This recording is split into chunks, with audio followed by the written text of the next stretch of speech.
What happens when privilege collides with justice? Watch. As an arrogant socialite faces a no-nonsense judge and learns a life lesson she'll never forget. The courtroom was packed that morning, buzzing with quiet murmurs as people shuffled into their seats. It was a typical day at the Los Angeles County Courthouse, except for one detail. This hearing was expected to draw attention. Tiffany Halstead, a socialite with a reputation for reckless behavior and an inflated sense of self, was due to stand before Judge William Grant, known for his unshakable demeanor and sharp intellect. Judge Grant was respected throughout the legal community as a fair but no-nonsense arbiter of justice. Tiffany arrived in her usual fashion, late and unapologetic. Draped in designer labels and oversized sunglasses, she sauntered into the room as though it were a red carpet event. Her lawyer, visibly uncomfortable, walked quickly behind her, attempting to minimize the scene. The courtroom, used to decorum, fell silent as eyes shifted toward her. She stopped in the middle of the aisle, seemingly oblivious to the people waiting for her to take a seat. With a dismissive wave, she motioned for her lawyer to move aside so she could set her bag down on the bench. Her entitlement radiated as she removed her sunglasses with exaggerated flair, glancing around as though this were all beneath her. Judge Grant entered moments later, the air in the room changing instantly. The murmurs died down, replaced by a respectful hush. In his mid-50s, Grant was an imposing figure, with his tall frame and calm authority. His sharp eyes scanned the room briefly before settling into his chair. "All rise," the bailiff announced. Tiffany hesitated, clearly irritated, before standing with a heavy sigh. Her expression screamed, "Why am I even here?" Judge Grant didn't react. He adjusted his glasses, opened the file before him, and began the proceedings. Tiffany's case was a fairly straightforward one. A series of parking violations compounded by an incident of reckless driving that had endangered a pedestrian. But what could have been a routine hearing was about to take a dramatic turn, thanks to Tiffany's arrogance. As Judge Grant started outlining the charges, Tiffany's posture shifted. She leaned back in her chair, crossed her arms, and rolled her eyes, a blatant sign of disrespect that did not go unnoticed. But instead of addressing her behavior, Judge Grant carried on with calm professionalism. His tone was measured, his words deliberate. It was as though he was daring her to continue her act. The tension in the room began to build, and even the most seasoned court regulars sat up a little straighter, sensing something brewing. But Tiffany, oblivious to the storm she was inviting, had no intention of backing down. Tiffany shifted in her seat, her irritation becoming more pronounced with every word Judge Grant spoke. She began tapping her manicured nails against the wooden table, loud enough for those nearby to hear. Her lawyer leaned in, whispering something urgently, but Tiffany waved him off with a dismissive flick of a hand. The room, already tense, seemed to hold its breath. When Judge Grant asked her to confirm her identity, she barely glanced up. "Yeah, that's me," she said, her tone laced with indifference. A collective murmur rippled through the room. Judge Grant's expression remained calm, though his eyes lingered on Tiffany for a moment longer than usual. "Miss Halstead," he began, his voice steady. "In this courtroom, we adhere to a certain level of decorum. I suggest you adjust your tone accordingly." Tiffany smirked, as though the judge's words were some sort of joke. She leaned back in her chair, twirling a strand of her blonde hair between her fingers. "Sure thing, Your Honor," she said, her voice dripping with sarcasm. Gasps echoed softly through the room. The court reporter paused briefly before continuing her transcription. Even Tiffany's lawyer buried his face in his hands, visibly mortified. Judge Grant, however, remained unflappable. "Miss Halstead," he said again, his voice firm but calm, "do you understand the charges brought against you today?" Tiffany rolled her eyes again, this time audibly sighing. "Honestly, no. I mean, it's just some dumb parking tickets. And what, someone getting scared because I hit the gas too hard. This is a waste of time." The courtroom fell silent. All eyes were now on Judge Grant, who carefully closed the folder in front of him. He removed his glasses, placing them deliberately on the bench. For a moment it seemed as though time itself had paused. "Miss Halstead," he said slowly, his voice calm but carrying an unmistakable weight, "I would advise you to choose your words carefully from this point forward." The gravity of his tone caused even the most disinterested court spectators to sit up. But Tiffany, still oblivious to the seriousness of the situation, simply shrugged. "What? It's true," she said, leaning forward this time. "It's not like I hurt anyone. This whole thing is ridiculous." But what Tiffany failed to realize was that her words were no longer falling on deaf ears. Judge Grant's silence spoke volumes, and the courtroom was about to witness a response they would never forget. Judge Grant leaned back in his chair, his piercing gaze fixed on Tiffany. The room remained silent, the weight of the moment pressing down on everyone present. Even Tiffany's lawyer, who had been shuffling papers nervously, stopped to glance at the judge. "You believe this is ridiculous, Miss Halstead?" Judge Grant asked, his tone steady, almost conversational. He didn't raise his voice, but the authority in it was impossible to ignore. Tiffany scoffed. "Yeah, I do. I mean, come on. It's not like I robbed a bank or something. This is just overkill." She waved her hand dismissively, as though brushing away an imaginary nuisance. Judge Grant nodded slowly, folding his hands on the bench. "I see," he said. His calm demeanor only heightened the suspense, making the spectators edge closer to the edge of their seats. "Let me clarify something for you, Miss Halstead. The charges against you include not only reckless driving but also endangering a pedestrian's life. The law does not measure accountability by the size of the crime, but by its impact. Do you understand that?" Tiffany rolled her eyes yet again, muttering under her breath. Sure, whatever you say."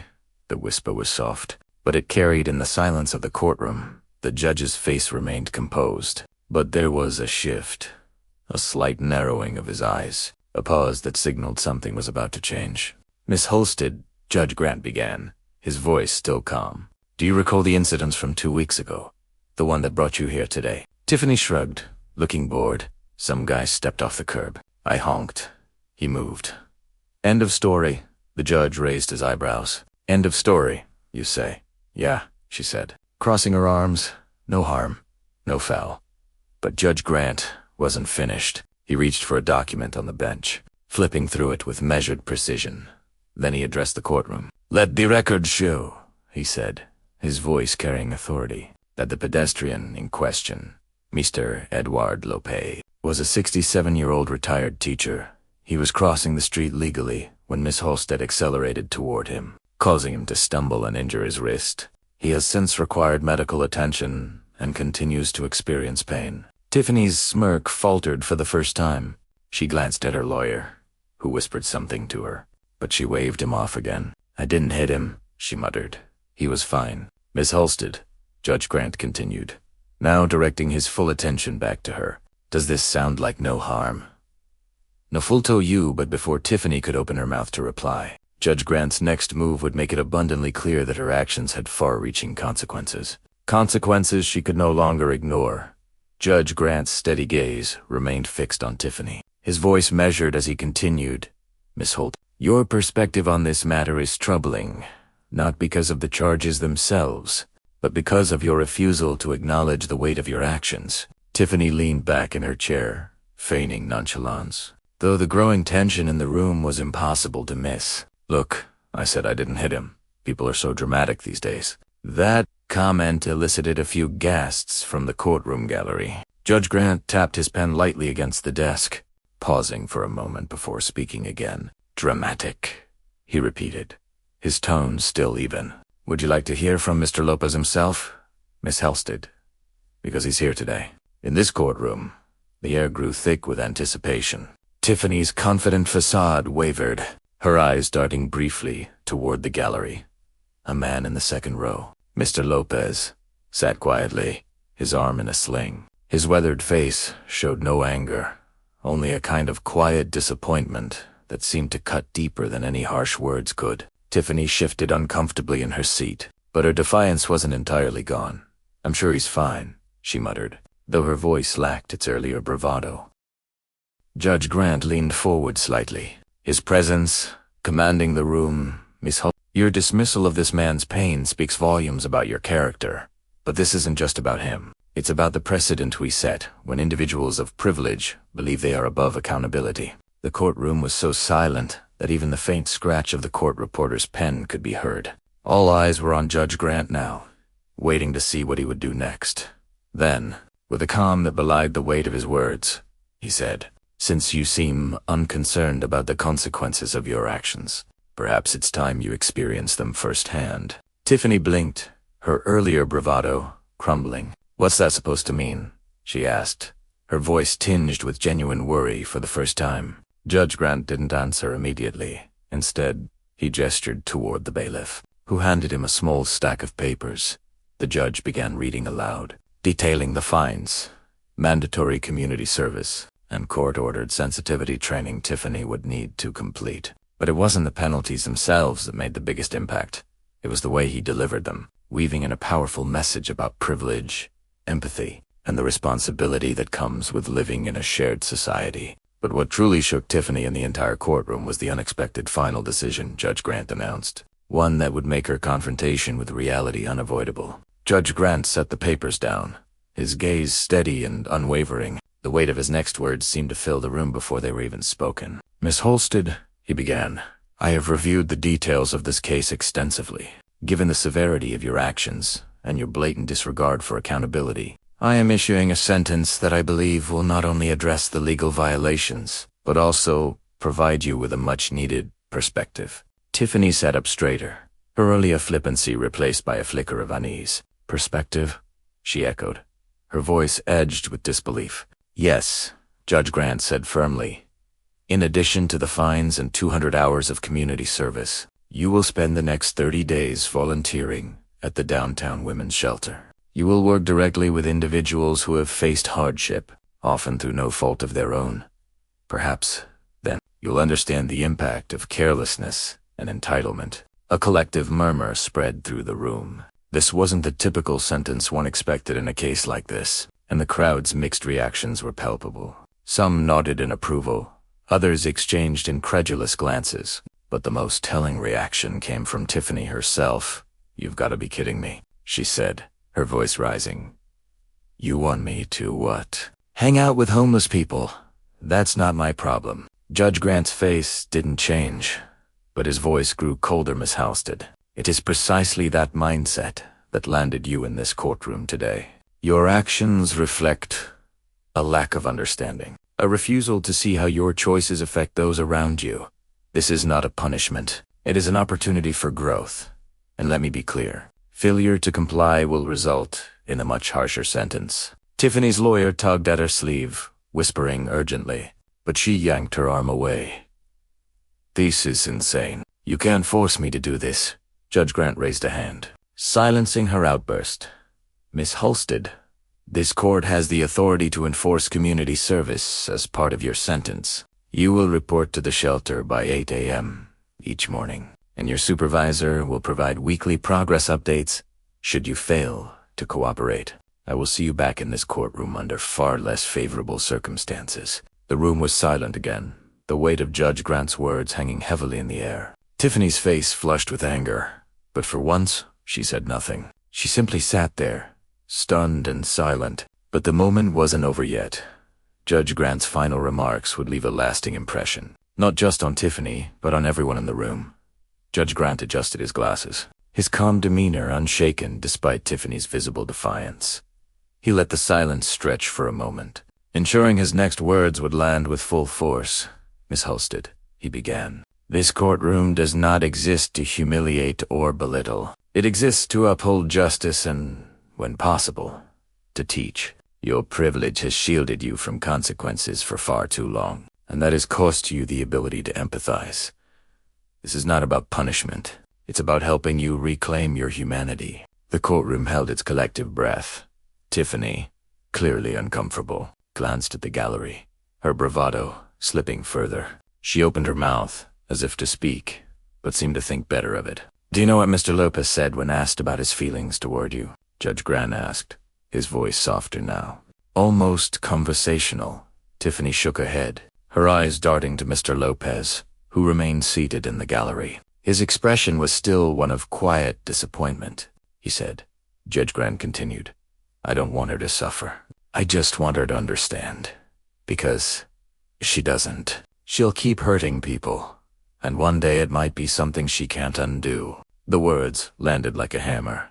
Tiffany's face turned pale, her usual composure unraveling for the first time. Her defiance, gave way to something else. Discomfort, perhaps even guilt.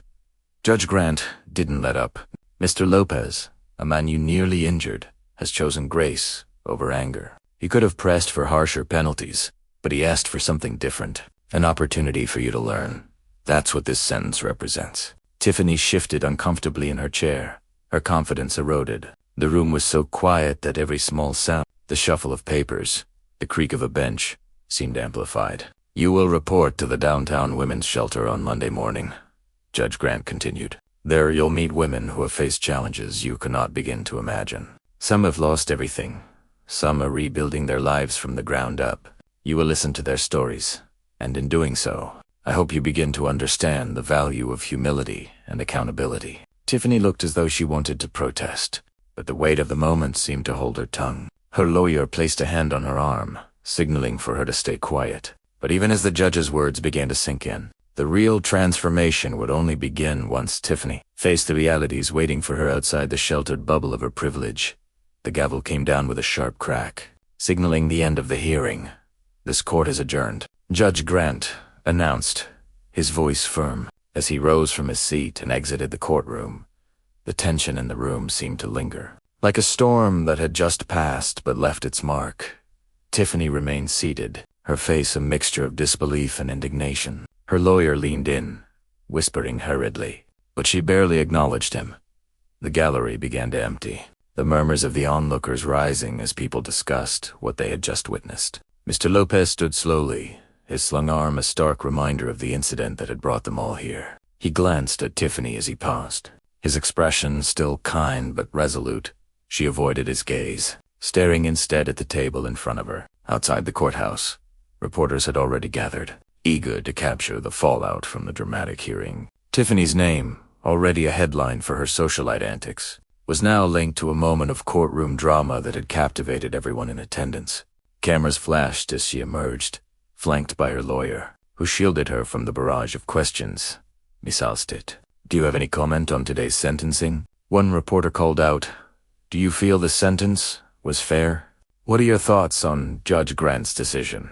Tiffany's usual arrogance resurfaced for a moment. No comment, she snapped, pushing past the crowd and into the waiting car. But inside, the facade began to crack as the doors closed and the noise of the reporters faded. Her shoulders slumped. For the first time, it seemed reality was setting in that evening. The story was the top headline across news outlets. Clips from the courtroom, including Judge Grant's powerful words, went viral, sparking widespread discussion. Social media lit up with opinions, some praising the judge's decision, others criticizing Tiffany's behavior. But the most poignant commentary came from Mr. Lopez, who gave a brief statement outside the courthouse. I don't want her to fail, he said. I just hope she learns. Because when we stop learning, we stop growing. And that's when we truly lose. The simplicity of his words struck a chord, resonating far beyond the courtroom. For Tiffany, though, the lesson was only beginning. Monday loomed ahead, and with it a world far removed from her designer handbags and privileged lifestyle. But what Tiffany would soon discover was that real change doesn't come from being told. It comes from seeing, from doing, and from feeling the weight of someone else's reality. Monday arrived with an unfamiliar chill for Tiffany, both in the air and in her chest. She stood outside the downtown women's shelter, her oversized sunglasses hiding the hesitation in her eyes. The building was modest, bustling with activity, as volunteers and staff hurried about, for the first time in a long while. Tiffany felt out of place as she stepped inside. The warm hum of voices and the clatter of kitchen utensils greeted her. A staff member, a woman in her 40s with a no-nonsense demeanor, approached her. You must be Tiffany, she said, her tone friendly but firm. Welcome. Let's get you started. The hours passed slowly at first. Tiffany was assigned to help prepare meals, serve food, and clean up afterward. She didn't speak much, keeping her head down, her usual bravado stripped away. But as the day wore on, she began to notice things she hadn't before. The gratitude in the smiles of the shelter's guests, the camaraderie among the staff, and the resilience in the stories she overheard. One woman, a single mother of 3, shared her struggles with Tiffany over lunch. Her voice was steady, but her words carried the weight of years of hardship. "You think you've got it all figured out," she said, her eyes meeting Tiffany's. "But life has a way of teaching you what really matters." That night, as Tiffany drove home, her thoughts were uncharacteristically quiet. The faces of the people she'd met lingered in her mind, along with Judge Grant's words. For the first time, she began to wonder if there was more to life than the world she had built for herself, a world of privilege, isolation, and superficiality. In the weeks that followed, Tiffany's mandatory service continued. Day by day, the walls she had built around herself began to crack. She listened more, spoke less, and slowly, almost imperceptibly, began to change. By the time her sentence was complete, Tiffany stood before Judge Grant once more, this time a quieter, more introspective version of herself. "Thank you," she said, her voice steady, "for not giving up on me." Judge Grant nodded, his face softening just slightly. "The real thanks will come when you take what you've learned and use it to make a difference." As Tiffany left the courthouse, the sun shining brightly overhead, she carried a small but powerful hope, a chance to rebuild not just her life, but her perspective. And so, Tiffany's journey became a reminder to everyone that change is possible, but it takes humility, courage, and the willingness to confront one's flaws. What will you do today to open your heart and mind to lessons life has to teach? If this story moved you, share your thoughts in the comments, and subscribe for more stories.